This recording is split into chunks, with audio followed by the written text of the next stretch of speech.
પહેલાં તમારા પૂરબભાઈને જે દેવાનું છે, કારણ કે ઉપલેટાથી કીધું ને કહેતા હતા એ પૂરબભાઈ સેવ કેળા આપીએ હું તો ખાઈ ગયો છું, તમને મોઢામાં પાણી આવતું હોય છે તો મેં બનાવી નાખું ને તમે ગ્રુપ સાથે બનાવી નાખો. અને બનીને ગ્રેવી એક નંબર.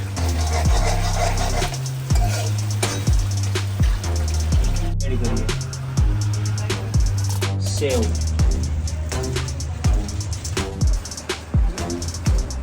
વાહ પૂરબભાઈ વાહ.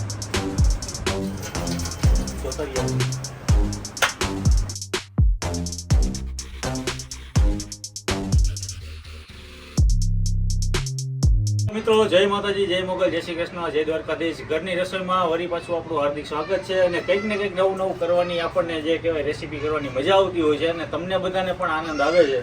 તો આજે મેં કીધું એક અમારા ભાઈ છે ને કેદુઓસના વાંહે પડ્યા હતા, એ લગભગ 6 થી 7 મહિના જેવું થઈ ગયું કે રાજભાઈ તમે સેવ કેળાનું શાક બનાવો.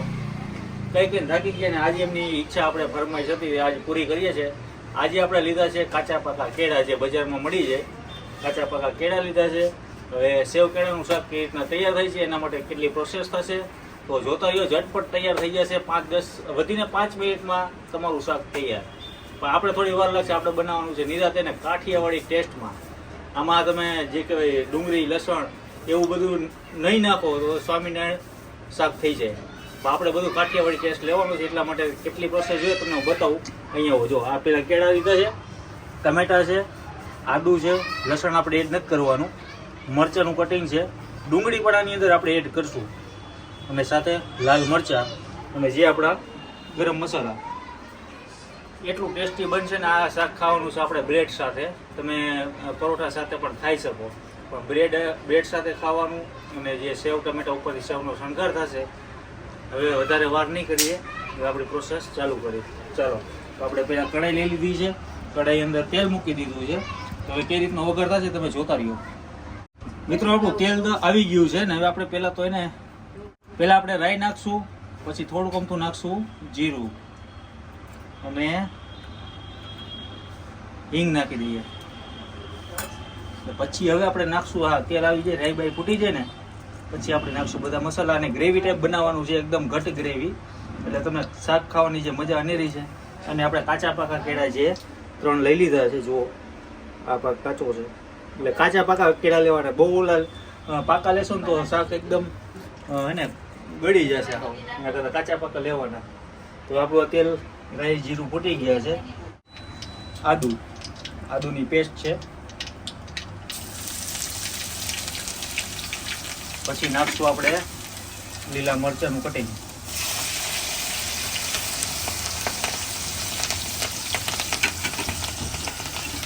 નાખવાની જે આપણે કાઠિયાવાડી ટેસ્ટ લેવો છે એટલા માટે આપણે ડુંગળી નાખીએ. ડુંગળી ના નાખો તો પણ ચાલશે.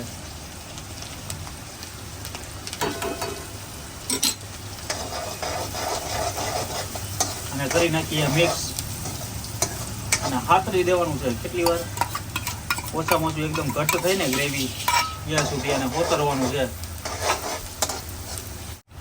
મિત્રો હવે આપણે નાખી દઈએ સ્વાદ અનુસાર મીઠું.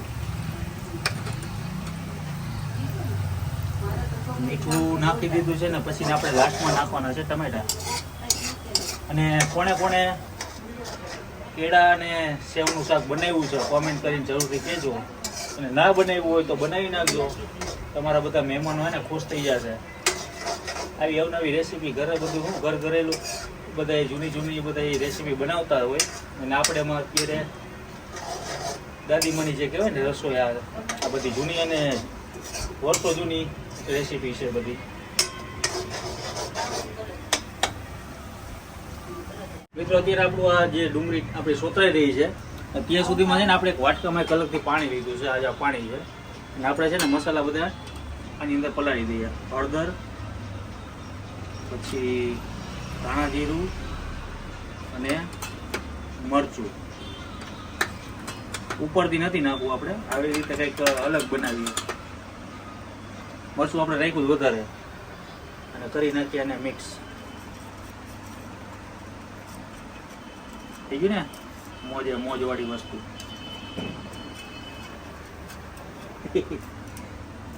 તીખું ખાવાના શોખીન હોય તો વધારે મરચું નાખજો, ને તો ઓછું હાલશે. અને હવે રાખી દઈએ આપણી આ ડુંગળી ને મરચાં સતરાઈ ગયા છે. જોતરી આવે મિત્રો. હવે આપણે નાખશું ટમેટા. આને હે ને ફૂલ પકાવવા દઈએ આપણે, જ્યાં સુધી ગ્રેવી એકદમ કમ્પ્લીટ ના થાય ત્યાં સુધી.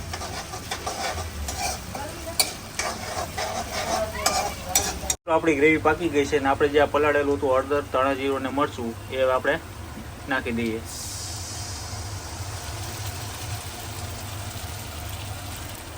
અને આને કરીએ મિક્સ.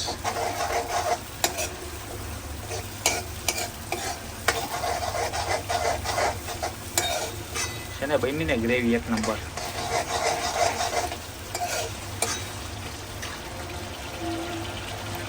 મિત્રો આપણી આ ગ્રેવી થઈ ગઈ છે, જુઓ તમે, લાલ ચટાક એકદમ. અને મીઠું મીઠું આપણે કમ્પ્લીટ કરી નાખ્યું છે. અને જે હવે આપણે કાચા પાકા કેળા હતા એ આપણે કટિંગ કરી લીધા છે ને હવે આપણે આની અંદર એડ કરીએ. આને વધીને 2 થી 3 મિનિટ સુધી પાકવા દઈએ. જો આવી રીતના મિક્સ કરી નાખવાનું.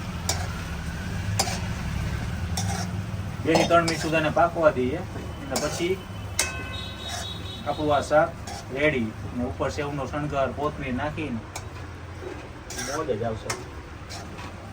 અને ચડવા દઈએ થોડી વાર.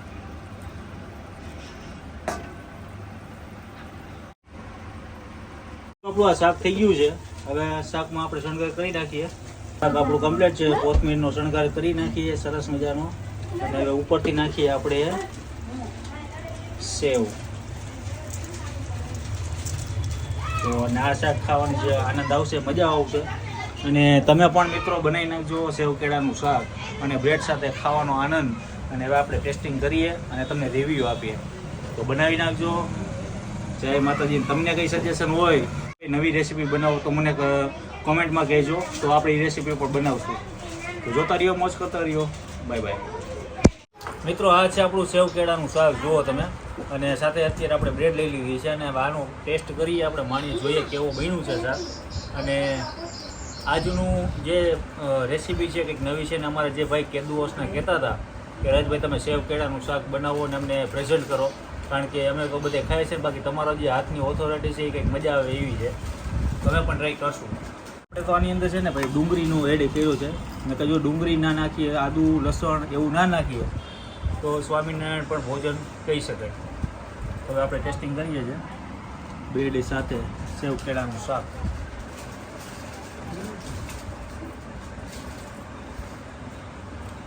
વાહ પૂરબભાઈ વાહ.